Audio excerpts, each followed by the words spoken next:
And welcome to the Road from Emmaus podcast. I'm Ferran, and along with Kit, we seek to take our listeners on a guided tour of redemptive history, showcasing the beauty, splendor, and unity of God's amazing story of cosmic redemption, restoration, and renewal. We hope that our warm, conversational tone and format make an unfamiliar topic for many and intimidating for some more approachable, accessible, and digestible, growing and edifying the body in the process. This is the 33rd episode in our Journey Through the Scripture series. Just to kind of bring you up to speed, over the last several weeks, we've really pivoted hard and are really examining the depth of the Israelite monarchy, obviously with David being the prominent figure at this point too. One of the things that we're really excited to unpack today is just coming to a better understanding of what the Davidic covenant is and its overall significance within redemptive history, as it plays a very significant role in that context. So as we jump in, one of the things too that we definitely want to talk through first, Kit, too, and I think a lot of our audience may be wondering is, why was David's kingship arguably the most important development in salvation history? That's in the notes. That's obviously a pretty bold statement.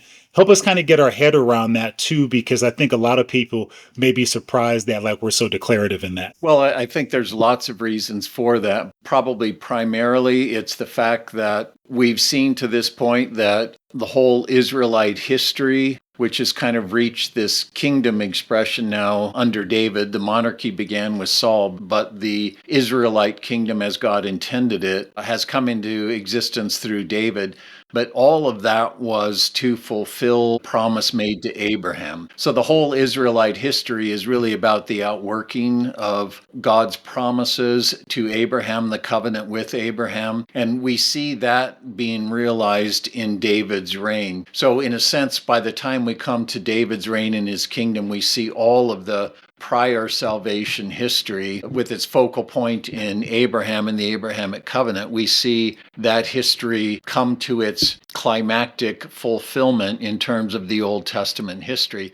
Now we're going to see that no sooner does, in a sense, that Abrahamic covenant and the promises of the covenant get fulfilled in David, then things begin to go south. And ultimately, David's regal house, his kingdom, his dominion, all of that will go away, leading to the final desolation of the kingdom of Judah. But David is the one in whom, if we can put it this way, all of the promises of God to this point become yes and amen. They become fulfilled in him. And then what the Davidic covenant does is take up that fulfillment, that significance of these promises in relation to David, and project them into the future. Fundamentally, God is going to pass through that covenant with David that he will establish David's house and throne and kingdom forever in a son to come from him. So David himself and David's reign, David's kingdom become a high point in the Old Testament salvation history, and really the great pointer to the coming Messiah as a son of David, the messianic kingship, the messianic kingdom. Kit, say a little bit more about what explicit actions did David take that indicate he possessed an insightful understanding of his reign as reflecting and manifesting the administration of Yahweh's kingship.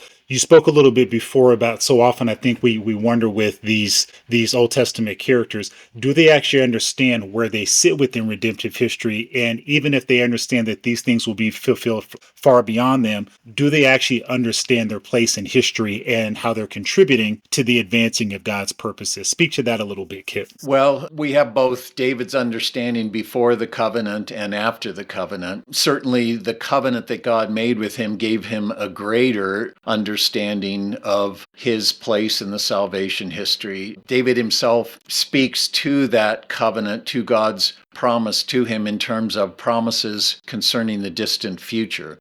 So he recognizes that the covenant, which kind of pertains to him, but also to his regal descendants, that does implicate God's future plan for Israel and for the world. But even before the covenant, David at least understood that the kingship in Israel was the administration of Yahweh's kingship. And he knew that all the way back to the time of Moses, and we've talked about this before, that God had promised when he settled the people of Israel in the land that is his own sanctuary land, the place from which he's going to, in a sense, administer his rule over the world. He told the people through Moses that he would identify a specific place within Canaan, not just Canaan as sacred space, but he would identify a specific place in Canaan where he would put his name, is the way the text understands that. So David was the one who conquered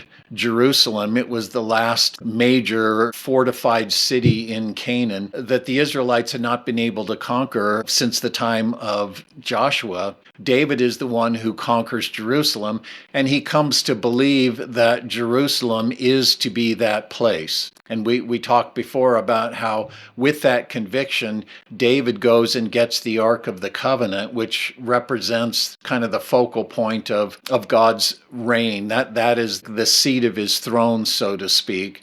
And so he brings the Ark up to Jerusalem in this act of symbolically enthroning Yahweh in Jerusalem, which he has named the city of David. So David is understanding that if he's the king and he's reigning from Jerusalem, he's ultimately administering God's reign, and God is to be, in a sense, the king in Jerusalem, with David being the regal son who's administering Yahweh's reign in that way. So the installation of the ark on Mount Zion in a sanctuary tent that David constructs for it is David's recognition that his own reign, his own kingship is not his own. He's not a king in his own right. He is Yahweh's son who is administering Yahweh's reign over the people of Israel. So David is really the human administrator of the Lord's will, the Lord's rule, the Lord's authority, the Lord's power. And ultimately that will become kind of climactically true when Solomon, the regal son of David, will build the temple on Jerusalem, a permanent house, which is really the occasion, as we'll see, for the Davidic covenant. David doesn't just want the ark in Jerusalem, he wants a permanent sanctuary for Yahweh in Jerusalem. Okay, we've talked about this idea of antithetical or just even David in contrast to Saul. Speak a little bit about just even David's awareness of, is like he fully understanding just that not only does he stand as an alternate king, but like he literally, in terms of position, philosophy, mindset, all those things, stands as antithetical to Saul in terms of a man after God's own heart versus Saul representing the procedure of the king. From your perspective, what is his awareness of just even like that antithesis and understanding that he does stand in diametrically opposed to what Saul represents for Israel? Well, as you said, Saul really represents the idea of the procedure of the king. And if our listeners remember, the procedure of the king is this biblical way of expressing the way that all human beings naturally view and exercise authority or resource or power. It doesn't mean everybody's a king, everybody's a ruler, but everybody has realms of authority or influence or resource over and against other people. And it's just this idea that everyone uses what they have or perceive to be to their own advantage. They use it to their own advantage. And that kind of has a supreme or very obvious manifestation in people who have royal authority. They throw their weight around. They make the laws, they make the rules, they do what they want, they have the power, they can use people to their own advantage. Well, Saul's kingship represents that natural human way of kingship and kingdom, which was just as true in the ancient world as it is today with politicians or rulers. And so everyone was aware in the ancient world of what kings were and how they ruled and how they used everything to their own authority. And even if they saw themselves as ruling a people with ultimately gods over the top of them, in many instances, they virtually deified themselves. And so you see in Saul, even when God takes the kingdom from him, when God makes it clear through Samuel that he's disqualified Saul and he anoints David as the one who is, as you said, the man after God's own heart. It's a long process of many years where Saul doesn't want to give up his kingship. In fact, he's doing everything he can within his power to get rid of David. Even once he knows that God has taken the kingdom from him and given it to David, given the kingship to David, Saul resists it. He opposes it. He refuses to submit to it. Where whereas David is the man who, in his humility, in his patience, in his faith, he trusts God to give him this kingdom in due time. And throughout his reign as the man after God's own heart, it doesn't mean David was sinless. It doesn't mean that he didn't fail. And in fact, he spectacularly failed, as we will see. But he viewed his reign and administered his reign as really being Yahweh's servant shepherd for the sake of God's people. David didn't rule in his own right, in his own name. That wasn't the view that he had of things. He saw himself as really the servant of the Lord for the sake of the people of Israel. He was Yahweh's chosen shepherd for the sake of the people. And that sort of kingship was unique in the world. And again, David didn't fully realize that sort of kingship. He too failed.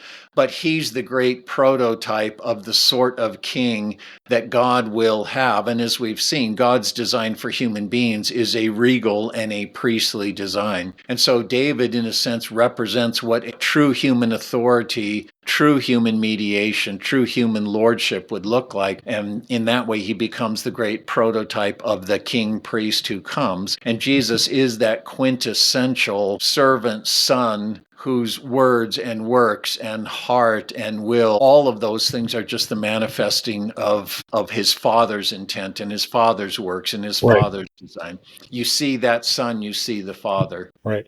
Okay, building on that idea too, we see that David wanted to build the Lord a house, a dwelling, if you will, but he had other plans, speaking about God himself, which he disclosed through Nathan. David would not build Yahweh's house, rather he would build a house for David, talking about God. So in other words too, is I will actually build the house, David, for you. Consider how God's promise played off of David's intent and the multifaceted way in which the promise was to be fulfilled. Speak a little bit to that, Kit, because David clearly understood some of what he signified or represented within redemptive history. But it is interesting, too, is that he felt very strongly about building God a house and clearly had a misunderstanding or maybe not a complete understanding of God's intent for him and what role he would play in that too. It was almost like the roles were switched. Speak a little bit to that. Yeah, and it is kind of a play on the idea and also even on the concept of house. David, as we've been saying, once he got the ark to Jerusalem, and he did that because he was convinced that Jerusalem was the place where Yahweh was going to put his name forever. That was to be a settled place. Right. To that point, the tabernacle had moved around and it had been in different places.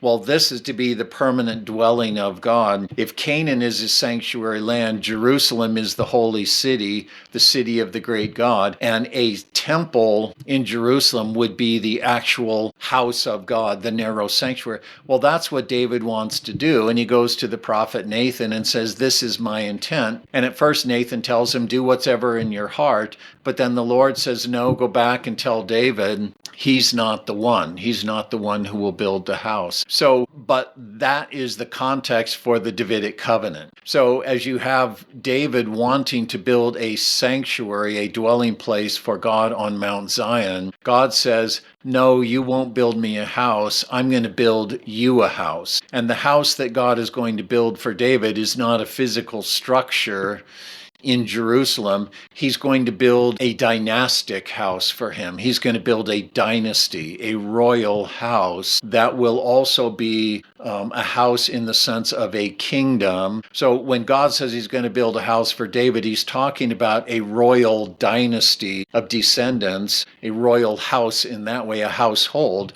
and then also a kingdom household with David presiding or David's reign being associated with a household that is a nation of people. Well, that's what God promises David, but he binds it up again, not in David, but in a descendant. God will build a house for David in connection with a son to come from him. Now, ultimately, God does then say that that descendant will build the house for me that you intend. So you have all these ideas woven together. God makes a covenant with David saying that your intent to build me a house, you're not going to be that one. There will be a son who will build a house for me. But the way in which ultimately the house, my house, will be built is through me building your house and your household. And these ideas, we say, well, wait a minute, how does all that fit together? Right. Well, it becomes clear in the Messiah himself. So, Solomon is that first royal son, as we're going to see. He does build the temple in Jerusalem, but we are seeing in the way the story plays out, we are allowed to see in the way the story plays out, that house in Jerusalem isn't ultimately what God has in Right. mind. The way in which God is going to have his own house be built through this royal line of David is by establishing a royal dynasty of sons and daughters and a kingdom over which God presides. So ultimately, God's house becomes a human house, a human sanctuary, if you will, a human dwelling place based in this one son of David, and ultimately then extended to the whole creation. Now, David didn't understand all of that. Right. But God did say that you are not the one who will build the sanctuary, the temple that you intend to build. It will be built. It'll be built by your son Solomon. But ultimately, my design in a dwelling place among my people is going to be realized in a way that you don't really even understand. And it will come through the fulfillment of the covenant I'm making with you of the house that I will build for you, a royal dynasty. All of that converges in the person of Jesus. He's ultimately that focal point of David's royal dynasty. He is the one who builds Yahweh's house in the sense that he's the cornerstone, he's the true sanctuary, and as he gathers people to himself, they are built into him. As Paul puts it, built together to be the dwelling of God in the Spirit. David didn't understand how all this would play out, and there's still 1,000 years to go before Christ will actually be born. So there's a lot of history and playing out of these things before it becomes clear. And it really doesn't become clear until the birth of Jesus himself, and even through this principle of incarnation, as we're going to see. Okay, just one thing to stamp too, and I think it just shows too just how anemic the church is. We who live 3,000 years beyond David too, and 2,000 years past Christ too, we have the privilege of living after the cross. Many of us, unfortunately, have the same amount of insight that David had. Because, Kid, you said David didn't fully understand these. Kid, I would argue many people that live in our modern era understand these things even less than David, with the benefit of living after the cross, too. Kid, speak a little bit more about just in redemptive history. We talk about it. History as a whole, just even historical narratives, are progressive in nature, right? We see the transportation and everything, just even in our modern culture, right? We have iPods. We didn't have those 25 years ago, too, as we've talked about that in other episodes.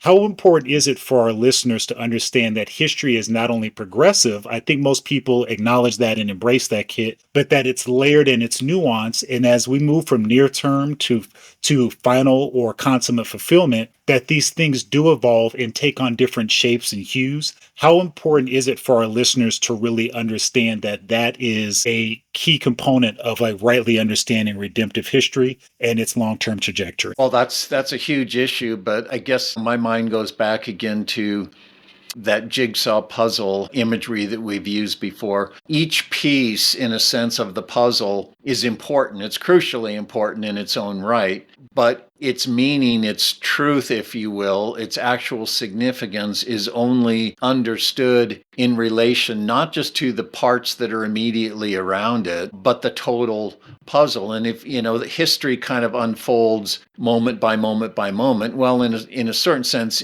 by way of an analogy, you put that jigsaw puzzle together piece by piece as well. And it's not a perfect analogy because the history of God's work in the world doesn't work exactly like that, but it's a cumulative thing. It's a building thing. And what we tend to do is we either flatten everything out and we think that we can just dive into any place in the Old Testament and read it as if it's Christian truth written to us, just in the same way that we would read one of Paul's epistles or whatever. We make Paul writing to us personally, which he wasn't, and we make what's happening in David's experience somehow immediately transferable to us and our circumstance and our concerns or whatever it happens to be. So we kind of flatten everything out, and we miss the progress. We want to make David a Christian. Was he saved? Was he not saved?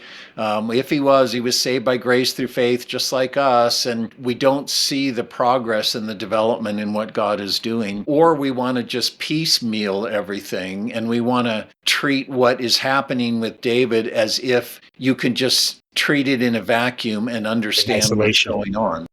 Yep. Treat it in isolation. And that's kind of the Sunday school approach of, here's Daniel in the lion's den. See, Daniel was courageous. Here's David killing Goliath. Oh, see, David was willing to take on insurmountable odds. We need to do the same. That's what faith is all about. Giants, right? Yep. So we strip these things out of their actual significance in the salvation history. And David's life builds on what went before him, and particularly in relation to the covenants and the unfolding of God's purposes. So, Jesus comes into the world, and now we have this proclamation that all the scriptures testify of him. Well, this is the way in which they testify of him in the building of the case. The other illustration we've used is the painting of a portrait. So, it all unfolds in time. One brushstroke follows another, but each brushstroke builds on the previous one. It presupposes the previous one or ones. And with each new brushstroke, there's more content, building. And in the artist's mind, he knows what the outcome is. And so God is, in a sense, painting a portrait through the Old Testament history, and each of these brushstrokes is related in various ways to what's gone before and is pointing towards what is to come. When the painting is done, we have Jesus of Nazareth entering the scene and saying, all of that is about me. So David's life and circumstance, and even David's person, not just the covenant that God made with him, but everything about David ultimately is fulfilled in this one to come. And the prophets give you some indication of David's significance in that even, once the Davidic covenant is in place, so that everything about David's significance is projected to a son to come from him, that son, that individual, that messianic figure is actually referred to under the name of David. Ultimately, David has his own identity, fulfillment, significance in that one who is to come.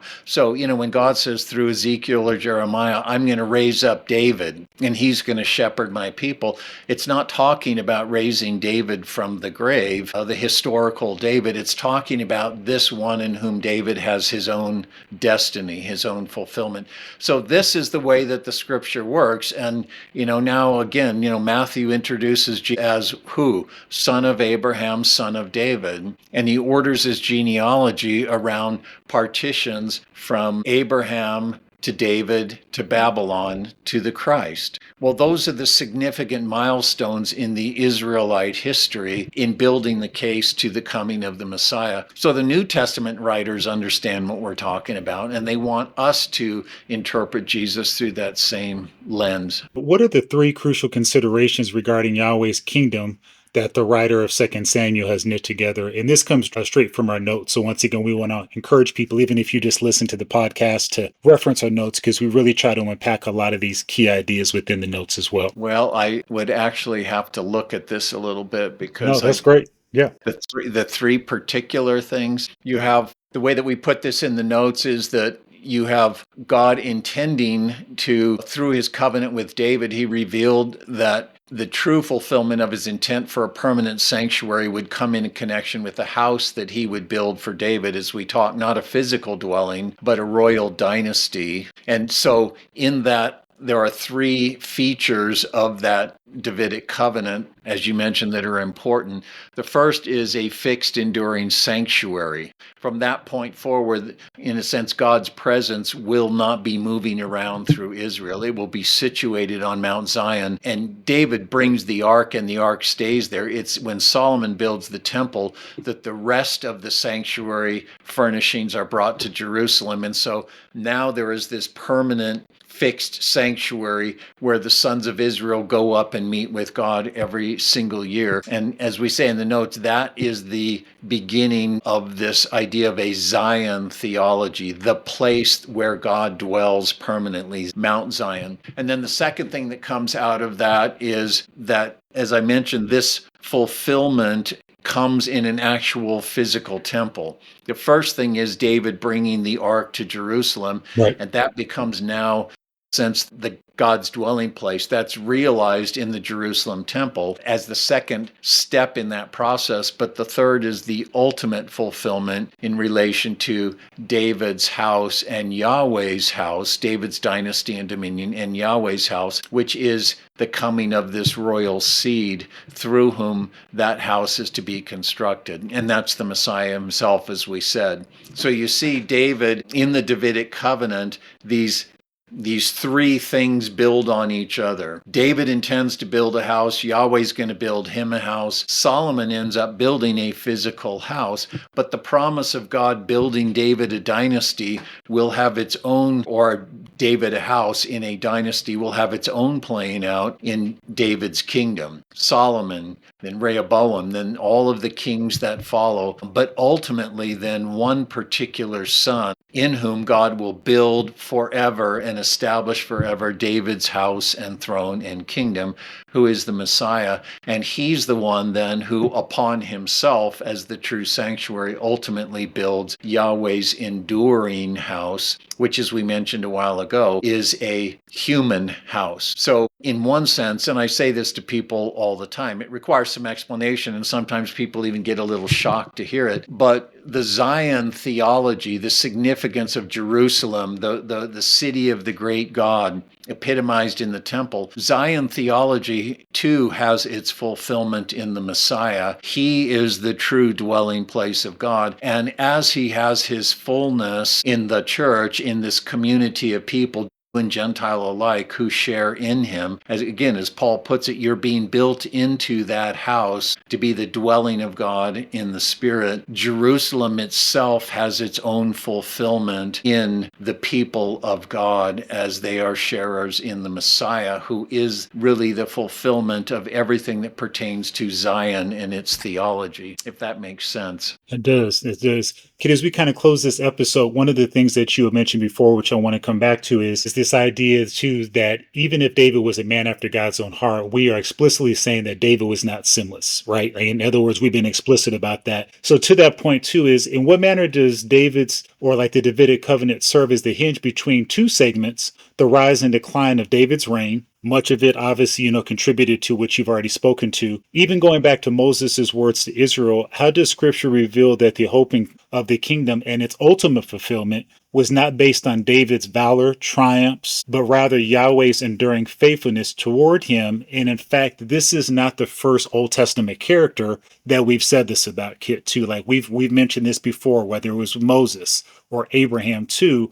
They all fall within this. And so to your point, I think we have to be cautious in terms of pedestalizing David, which a lot of believers do inaccurately due to a failure to understand his position within redemptive history and what God was doing through him. Right.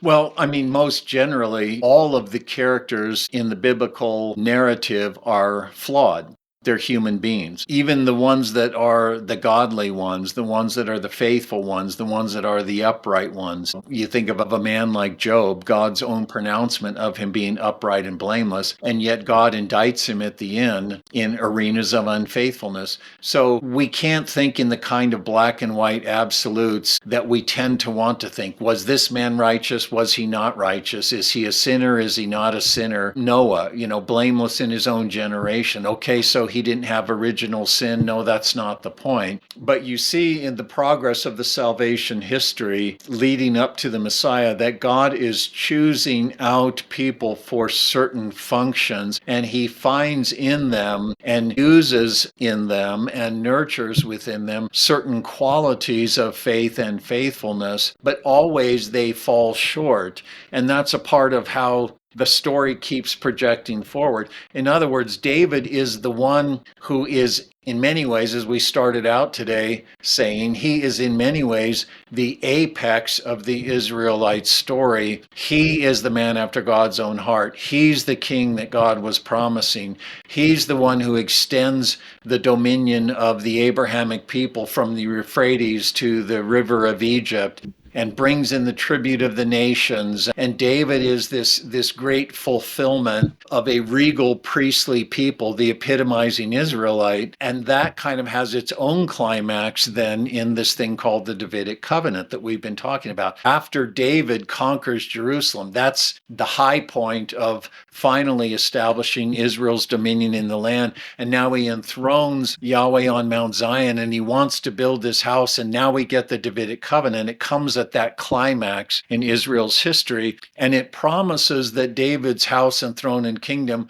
will endure forever. They will endure in a son to come from him. So it still is on a very positive note, but very quickly right after that, and we see this in the way 2 Samuel, the text advances, is now David has this spectacular failure in which now what God says is, the sword is not going to depart from your house. The covenant said, I'm going to establish your house, your throne, and your kingdom forever. Now God is saying, your house will be divided and the sword will never depart from your house. And that begins within David's own immediate household. It spreads out to his subjects, his kingdom. And what ends up happening is we're going to see is that David's house, both his regal household and also his kingdom, are going to be divided, cut asunder with the sword. And from the point of David's failure with Bathsheba, we start this decline